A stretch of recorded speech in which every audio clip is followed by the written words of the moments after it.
Guys, so today is actually Sunday, the 18th. I'm hoping that if I have it all filmed today, that I can upload it tomorrow, no problem.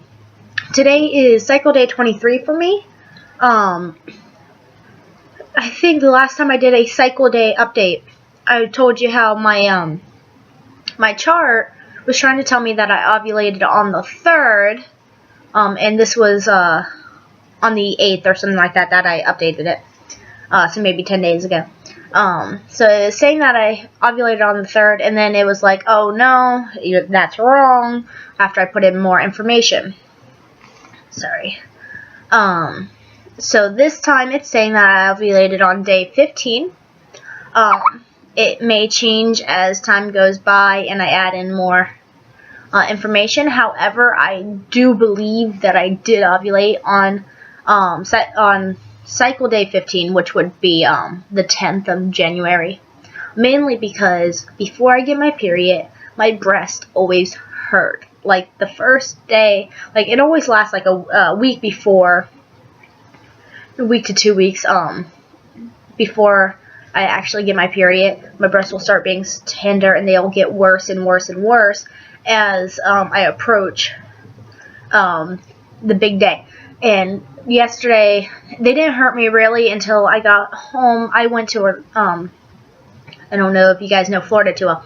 I went to Orlando, which is like one of the bigger cities in, one of the most well-known cities in Florida, to go see one of my best friends who moved down to Florida to hang out with me and to, you know, try to start over and things like that. So we went there to see her get off her plane and visit her, which she didn't get off the plane till 9:27ish, and we didn't get home till around 10:30ish. So after that, I was on the computer for a little while, laid down, and I went like this, and sure enough, that hurt so bad. But it didn't hurt my whole breast, which usually it's my whole breast that's hurting. It just hurt the nipple. Sorry. I'm sorry. I'm still tired. Anyways, so it did hurt really badly. Though it wasn't as sensitive as usual.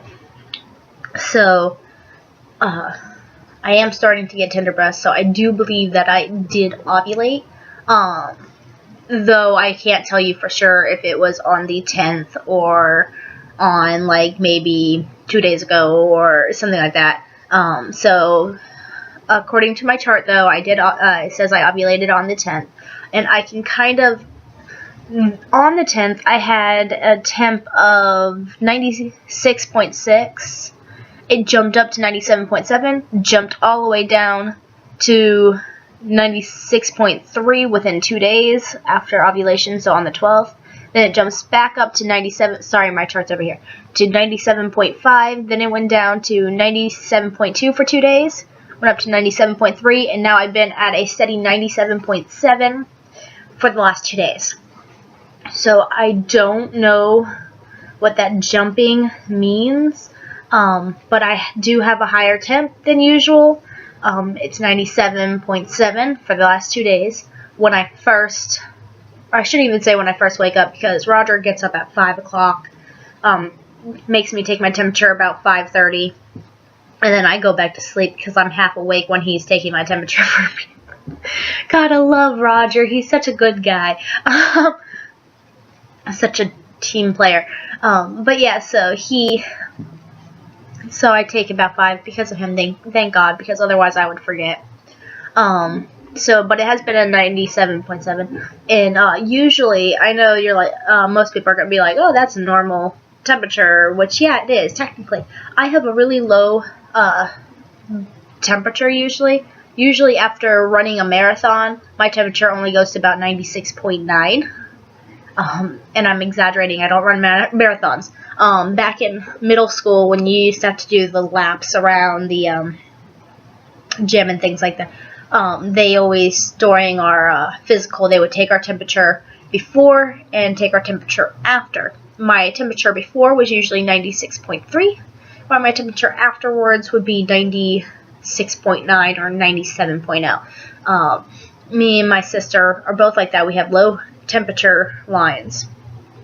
This cycle, my temperature's been higher for me. I mean, last cycle, I didn't take my temperature on a regular basis, but usually at this time, I usually don't have during the day. Let's say I don't feel good, I'll take my temperature, and it's usually 96.8 or something. So to see it in the 97 range throughout this whole cycle has been strange for me. So for it to be 97.7, that's interesting to me. And then I took my temperature yesterday during the day just to see what was going on, because I was like, it's not me running a fever. I'm actually over my cold now. My 3-week cold is gone, and it's great. I have a little bit of a clogged up nose residue from it, but I'm not sick anymore, so I know I'm not running fevers. So I was checking my temperature, and I was just amazed with it. And it was 97.7, 5 o'clock in the morning, and then after a little bit of activity, it was 98.4, and it remained at 98.4 throughout the whole day. And I was just like, wow, this is so interesting. Woke up, took my temperature, 97.7 again. I'll probably got my thermometer over there. I will probably continue checking it throughout the day just to see, because it's interesting to me. Sorry if I'm ranting. So that's that. When it comes to people are saying, well, you have your temp down, and I haven't been checking cervical mucus that much or anything. If it shows up on my toilet paper, I usually check it. The other day I did check it for a different reason, not just because it was on my toilet paper. But however, my OPKs, my ovulation test, I was told they don't work really well with people who have PCOS, because anytime your body gears up to ovulate or gears up because of a cyst growing, you're going to get a positive. But I have been getting them. I got one. Okay, I got one. The first one was on cycle day 16. Actually, I could have sworn I did one before that came up positive, but I did one on the 16th, and that came up positive.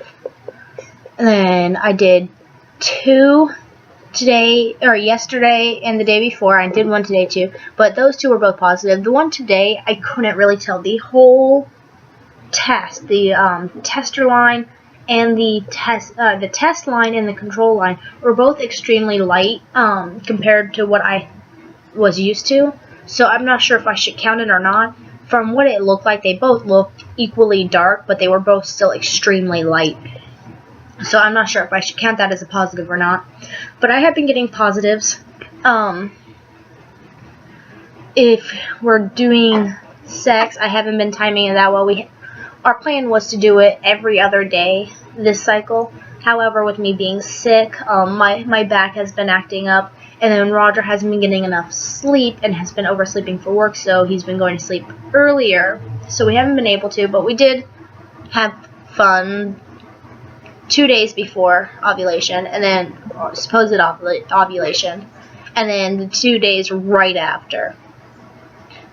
So we may have, not really sure, we may have, but so that's, and then I had egg white cervical mucus on CD23, which was the 11th day right after supposed ovulation. And then I had watery CM yesterday. I am going to check later today, hi Shadow, just to see if I have any changes, or if that was just my human error mixing in there. So, my cat. But yeah, so that... Say hi, Shadow. Sorry. This old little kitty cat, she's 15 years old. So she's, if you're not paying attention to me, what good are you? So that's what my charts are saying. As for, so I'm supposedly, well, a minute, I have to reach over the cat to mess with the computer. Supposedly I'm 8 DPO. So, symptom-wise, my breasts are hurting me, which I already, breast hurting are very iffy for me because I do get it before my period. I had cramping last night in my lower abdomen that felt like AF was coming. A lot of women, they had theirs where a week, up to a week beforehand, they're cramping. At least a few hours before anything shows up, they're cramping. For me, however, if I'm having my AF cramping, the time that it takes me to go from my bedroom to the bathroom, I usually already, like let's say I'm sitting here, cramping really bad, run off to the bathroom. I usually catch it just in time so that there is no mess or anything. So that's literally how quickly that usually comes on for me.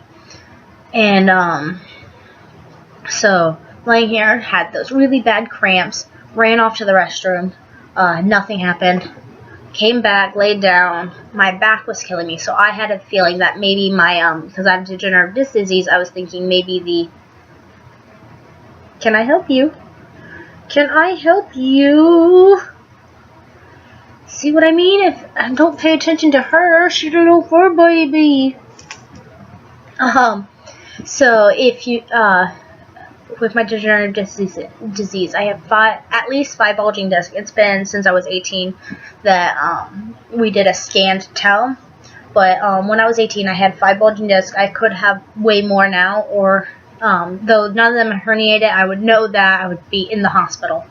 But they bulge, the disc bulges against your spine, and it can cause anything from fever to your legs not working, to your arm being in pain. You never know what. So last night my back was bothering me, my legs were bothering me, and then the pains that felt like AF.